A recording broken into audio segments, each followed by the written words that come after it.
চলচ্চিত্র পাড়ায় পরীমনিকে নিয়ে আলোচনা যেন থামছেই না।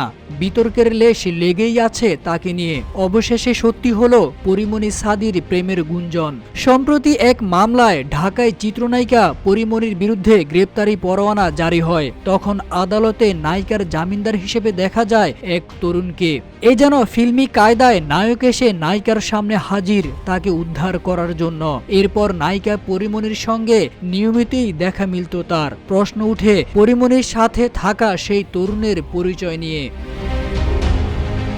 জানা যায় পেশায় সঙ্গীত শিল্পী সেই তরুণের নাম শেখ সাদি। মূলত পরীমনির জামিনদার হয়ে আলোচনায় আসেন তিনি। শুধু কি তাই, নিয়মিত পরীর সঙ্গে সাদির দেখা মেলায় তাদের নিয়ে উঠে প্রেমের গুঞ্জন। যদিও এসব অস্বীকার করেছেন দুজনেই, কিন্তু নেটিজেনদের থেকে মুক্তি পাননি পরীমনি। তাদের প্রশ্ন, পরীমনি আর কত প্রেমে পড়বেন?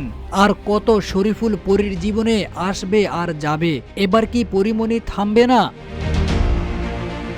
পরীমনি সাদি প্রেম গুঞ্জন উড়িয়ে দিলেও সাদির সাম্প্রতিক একটি পোস্ট নজর কাড়ে সবার, যেখানে পরীমনির প্রতি মগ্ন হওয়ার ভাব প্রকাশ করেন সাদি। সঙ্গে সেই পোস্টে পরীর প্রতিক্রিয়াও ইঙ্গিত দেয় আরও গভীর কিছুর।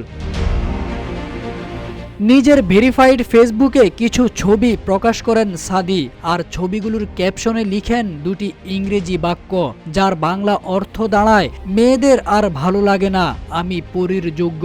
সাদির এমন ফেসবুক পোস্টে ঢালিউড চিত্রনায়িকা পরীমনিও সাড়া দিতে ভুল করেননি। দরজার আড়াল থেকে উকি দেওয়া একটি স্টিকার কমেন্ট দিয়ে পরীমনি লিখেন, ওহ।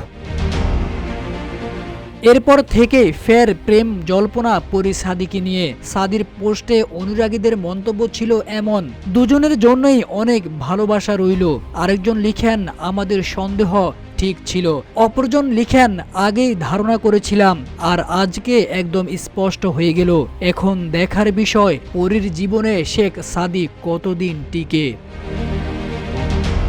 তারেক আজিজ খান, রূপালী বাংলাদেশ।